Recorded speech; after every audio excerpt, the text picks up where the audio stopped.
Hej, hej! Zapraszam Was na podróż po fascynującym świecie Bloodborne'a.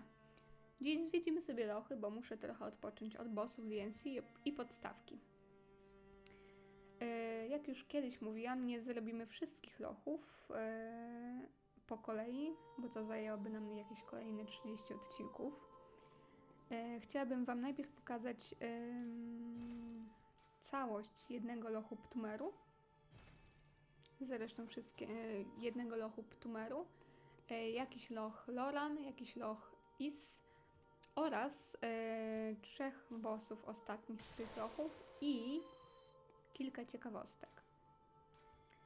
Wszystkie lochy wyglądają podobnie, albo raczej układ mają do siebie bardzo podobny, bowiem zazwyczaj mamy 3 poziomy, tak zwane 3 warstwy lochów. I na każdym tym poziomie jest boss. W większości lochów jest komnata, w której ukryto dodatkowe surowce.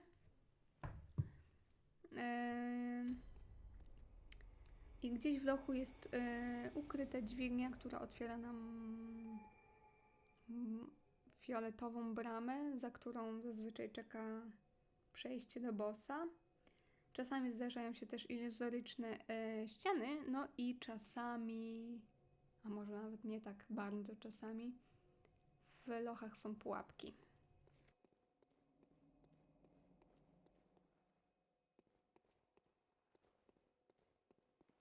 W tym momencie mam za wysoki poziom i większość przeciwników będzie na jeden strzał. No i trzeba pamiętać, że lochy się nie skalują, czyli nie ma znaczenia, czy gracie za pierwszym razem, czy na nowej grze plus. Nie będzie skakał Wam poziom trudności z każdą nową grą. A przy tym 5. poziom lochów to już jest trudność zbliżona do nowej gry plus. Jesteśmy teraz w lochach ptumeryjskich, gdzie kiedyś mieszkali ptumerianie, czyli lud, który odkrył wielkich i pilnował ich grobów na początku. Dzięki swej posłudze stali się swego rodzaju nadludźmi i uczyli się od wielkich. Potrafili wykorzystać potencjał krwi do walki i ich krew dała możliwość utrzymania ciąży z wielkimi. To zresztą zobaczymy podczas walki z królową Jarną. Niestety ptumerianie zaczęli robić się skorumpowani i więc ich opuścili. Pozostawili za sobą tylko Ebrietas i być może Florę oraz Amydale. Ptumeru wyszli na powierzchnię. Chyba założyli Jarnam, Hemwick i Cainhurst. Część z nich stała się później sługami Kościoła Uzdrowienia i Szkoły Menzies. I tak jak kiedyś Wam wspominałam, lubię teorię, że lochy to nie jest rzeczywistość, że dzięki rytuałom potrafimy tak naprawdę odtworzyć tylko jakiś kawałek historii. Jak na przykład przeniesienie się do czasów, kiedy królowa Jarnam jeszcze była w ciąży. A poza tym to w lochach nie ma loru za dużo. Wszystko to tak naprawdę teoria graczy.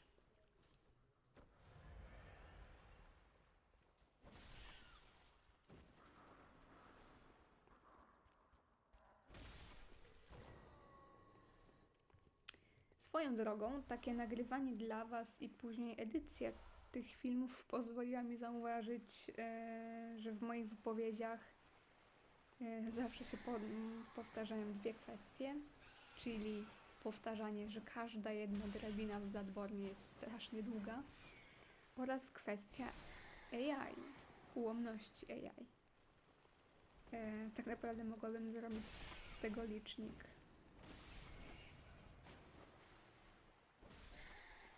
Powiem Wam, że naprawdę śmiesznie zauważyć takie rzeczy w trakcie pracy nad odcinkami.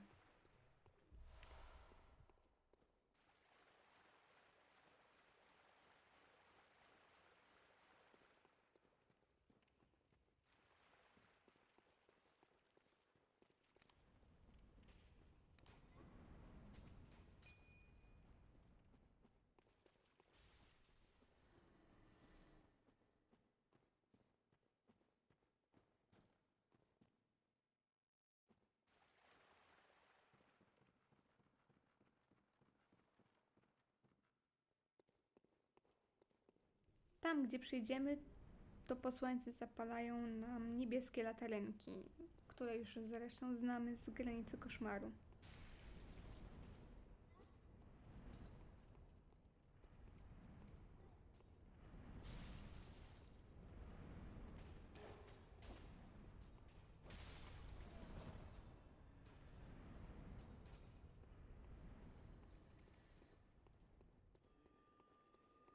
No i spotykamy tu dzwoniczki, które przyzywają krwawych przeciwników, ale jak ją zabijemy, to i ci przeciwnicy znikają, więc jest to dosyć wygodne.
Pierwszym naszym bossem jest nieumarły gigant. No i jak kiedyś wspominałam, generalnie ost na większości bossach w lochach jest taki sam jak dla cieni Jarnam. No i w tym lochu na 3 warstwach bossowie nie będą stanowili dla mnie problemu.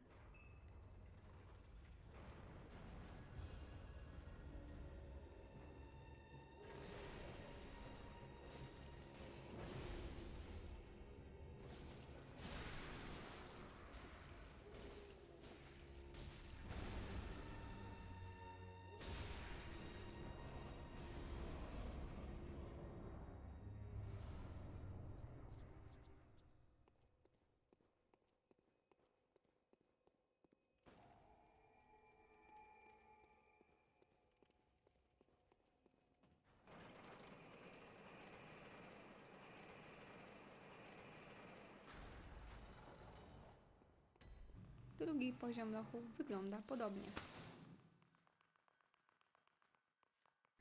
Generalnie uważam, że lochy i Cainhurst mają niewykorzystany potencjał. Można było dorzucić tu dużo więcej loru.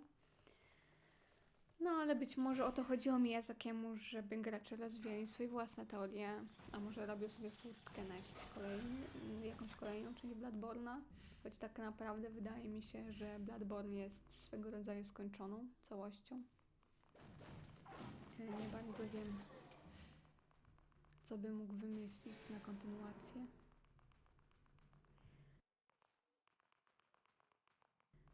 W lochach łatwo się zgubić, jeszcze łatwiej niż w zakazanym lesie, więc stosuję zasadę, że zawsze zaczynam zwiedzanie od prawej strony. Czasem używam też monet.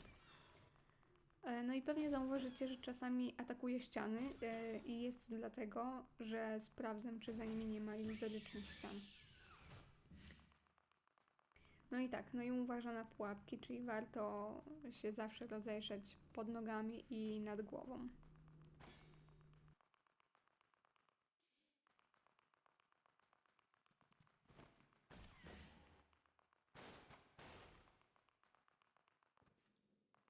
Drugim bossem są olbrzymi, którzy też nie sprawiają problemów.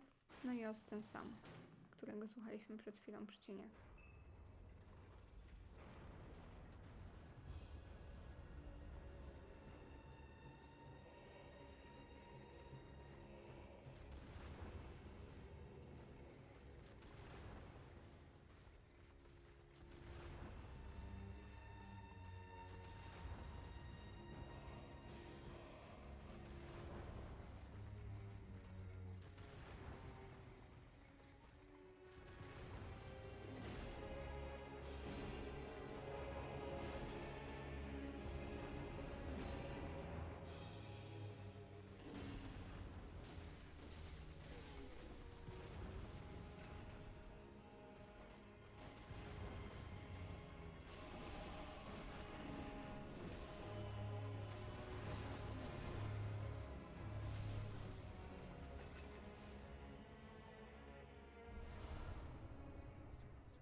Ach, no i trzeci, ostatni poziom. Można sobie przyzwać pomocnika i tak zrobimy, bo i tak mamy za dużo wglądu.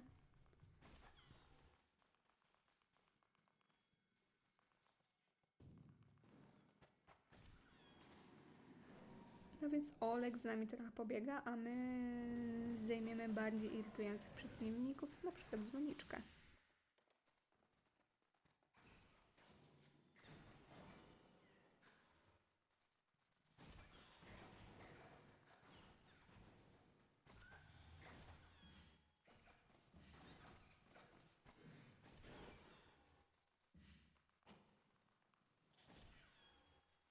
Ja muszę przyznać, że nie lubię lochów. Dla mnie są po prostu nudne. Ale wiem, że niektórzy gracze je wręcz uwielbiają. Może to kwestia tego, że gram w tę grę dla fabuły, a nie dla samego gameplayu, który jest dla mnie zresztą stresujący i nie lubię ginąć milion razy na jednym i tym samym przeciwniku.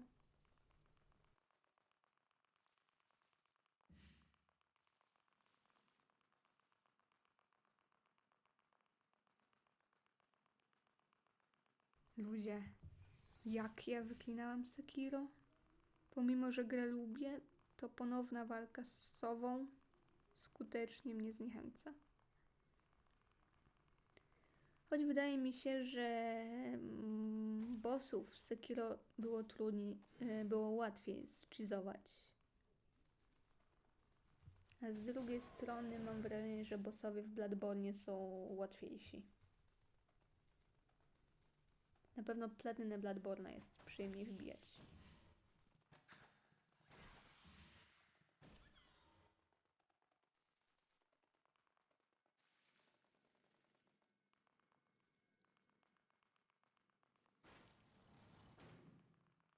O, no i mamy tu treasure room z dodatkowymi zasobami.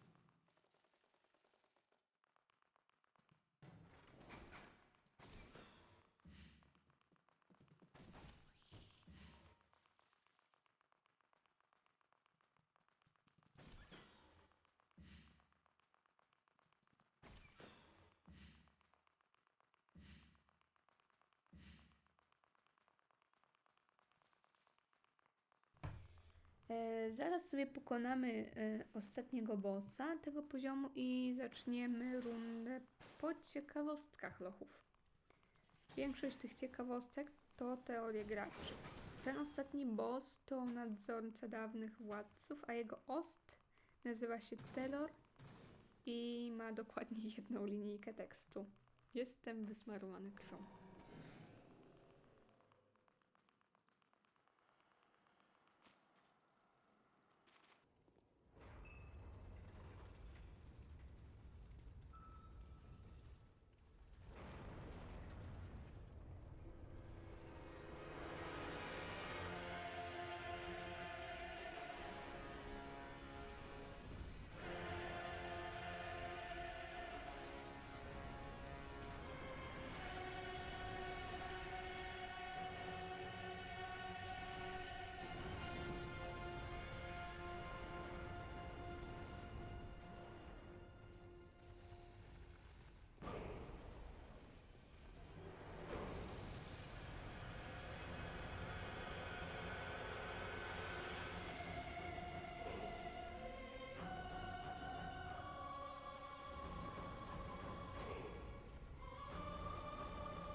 Tym sposobem zakończyliśmy pokazowy pierwszy labirynt.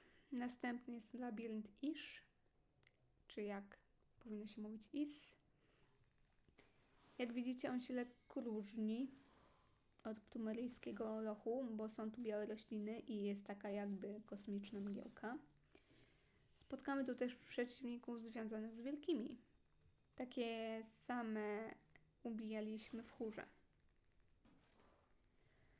Nie zdziwicie się chyba, że jednym z bossów lochów Is jest Ebrietas, nie?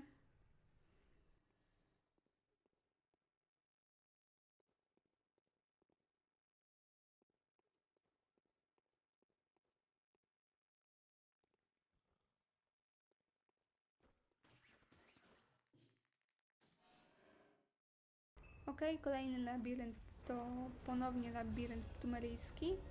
Idziemy tu jednak ze względu na jednego bossa, bo jak go pokonamy, to odblokujemy sobie nowy set popiołu, który ma bardzo dużą odporność na ogień.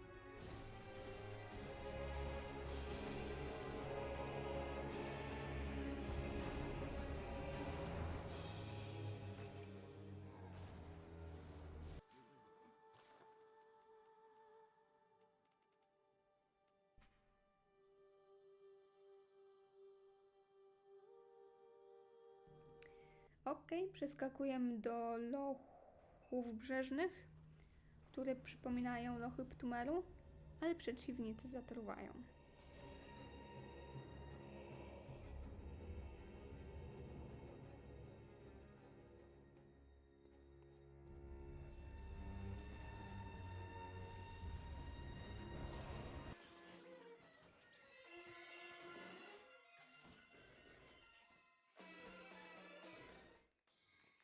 Chcieliśmy się tu znaleźć tak naprawdę dla kolejnego bossa, zapomnianego szaleńca.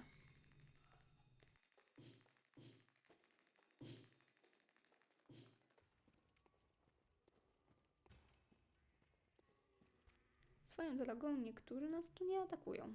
Istnieje teoria, że zapomniany szaleniec to tak naprawdę Ludwik, ale nie ten, który znalazł księżycowy miecz, tylko ten, który już był wrakiem człowieka. Człowiekiem przerażonym, kiedy nie polował. Boss ten używa zarówno święte ostrze i karabin Ludwika, a nie ma takiego drugiego tropiciela w grze, który używałby dokładnie takiego samego zestawu. No więc stąd wniosek, że to Ludwik. Ma też niesymetryczną twarz, przypominającą twarz z koszmaru. Przypomina twarz tego konia, którym był Ludwik. Ludwik musiał zejść do lochów w poszukiwaniu nowych wskazówek, co czynić, bo plaga bestii postępowała, a księżycowy miecz już jakby nie dawał mu odpowiedzi, co robić, a rodził coraz więcej wątpliwości, czy to, co Ludwik robi, jest na pewno słuszne. No i tak, poprzedni boss, ten Brainsucker, mógł być pomocnikiem Ludwiga, zanim się przemienił właśnie w Brainsuckera.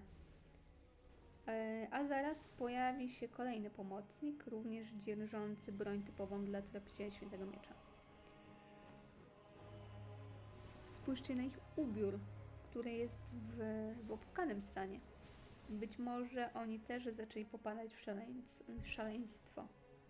No i zostaje zapomniany. Nikt nie szukał bohatera polowań po jego zaginięciu. No i najprawdopodobniej Ludwik został zabity przez ostatniego bossa tych lochów, czyli starego Ptumeryjczyka. I dlatego go spotykamy w koszmarze.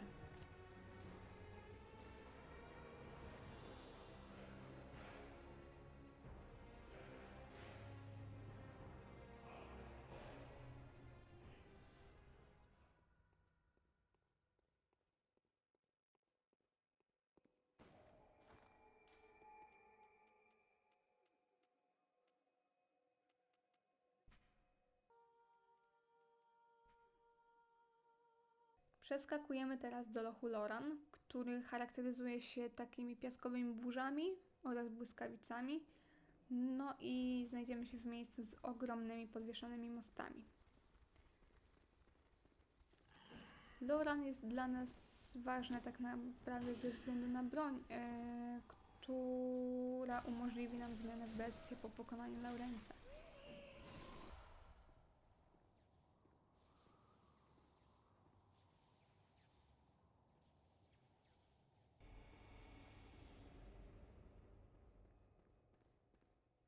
Zwróćcie uwagę na przeciwników. To ci sami, których spotkaliśmy w Starym Jarnam. A może pamiętacie, że wspominałam, że jeden z przyjaciół Diury być może znalazł się w lochach?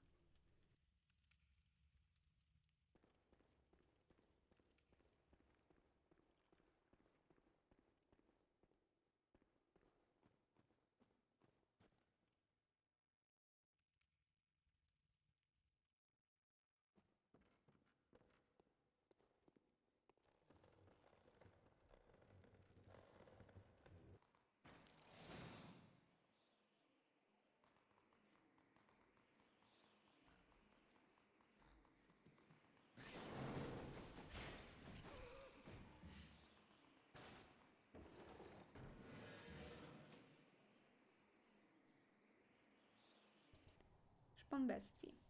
Broń na bestię dzierżona przez lekceważącego Izziego. Wykuta przez rzeźbienie kości długich nieumarłej mrocznej bestii i przytwierdzenie ich do broni. Kości wciąż żyją i obdarzają dzierżącego strumieniem mocy bestii. Ciało zostaje obdarte, krew tryska wokół, a dzierżący broń wzmacnia się i zyskuje animusu.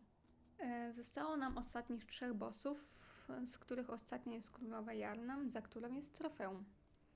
Pierwszym bossem jest potomek Ptumerów. Muzyka jest podobna do wiedźm z Hemwick.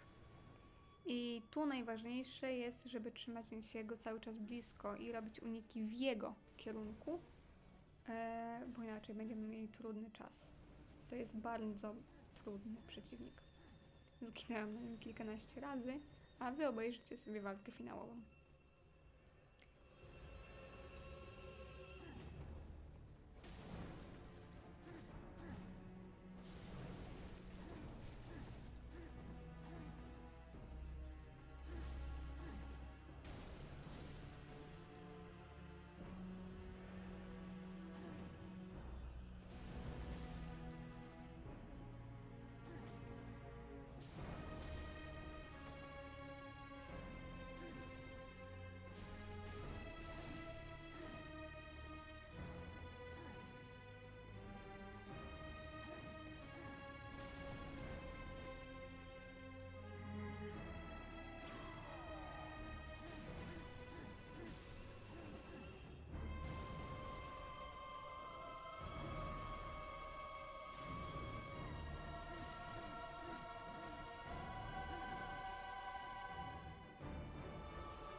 Swoją drogą, Bloodborne zostawił mnie z kilkoma pytaniami. I to takimi bez odpowiedzi. Na przykład, powiedzcie mi, dlaczego ojciec Gascoigne nie trafił do koszmaru tropiciela? Albo dlaczego możemy przyzwać Henryka, skoro został zabity przez nas i przez Eileen? Kiedy w końcu zabijemy bliźniaka Madara, to już nie możemy go przyzwać w zakazanym lesie.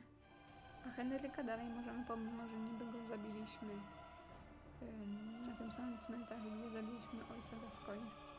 No i kolejne pytanie, kim była ta starsza siostra, która płakała za córką Gascoigna? Ciekawe, czy kiedyś znajdę na to odpowiedzi. Drugi boss bardzo przypomina plugastwo i kilka bossów z Sekiro. Natomiast ten boss ma teorię, słuchajcie. Otóż według tej teorii tym bossem jest Laurence. Dowodem na to jest nazwa japońska bossa, tam bestia założyciela, chyba się to nazywało, bestia założycielska, coś takiego.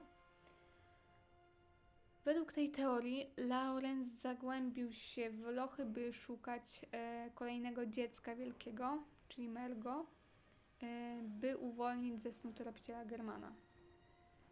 No ale głowę stracił w lochach Is, więc stracił jakby wspomnienia. Wiecie, nie umarł, stracił głowę, ale nie umarł. I zaczął dalej zagłębiać się w lochy, dalej kierować się w stronę Królowej Jarnam, ale przez to, że nie miał głowy, to stracił wspomnienia. Nie wiedział tak naprawdę, po co tam idzie. No, w ogóle kwestia Laurensa jest bardzo, bardzo ciekawa i odeślę Wam opis teorii w opisie. Zachęcam do przeczytania, pomimo że jest po angielsku.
No i finałowy boss lochów to Królowa Jarnam w ciąży, która bardzo, bardzo dobrze włada krwią i trzeba uważać na płacz dziecka. Jeżeli zapłacze dziecko dwukrotnie, a my będziemy za blisko, to nas pochwyci.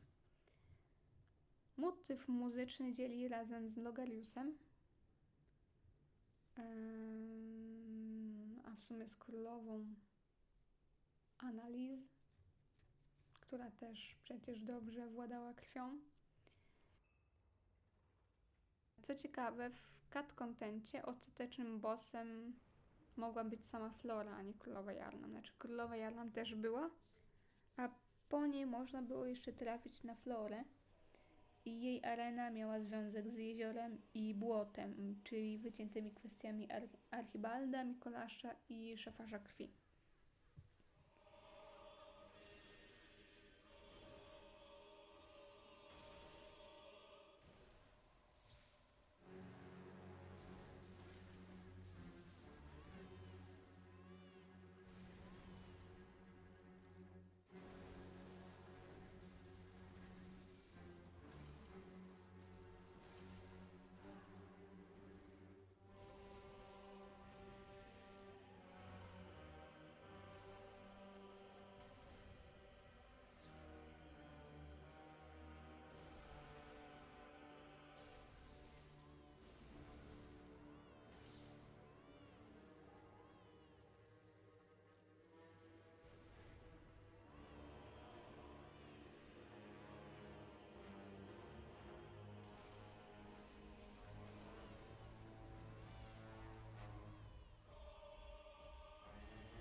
Zyskujemy przedmiot, który w cut contencie mógł być użyty przy szamanie z wioski rybackiej. Wywiązywał się wtedy dialog. Tu natomiast przedmiot zupełnie do niczego nam się nie przyda. No i to wszystko z Zochów, proszę Państwa. W następnym odcinku skończymy DNC, więc jak zwykle dziękuję Wam za oglądanie. Pa, pa!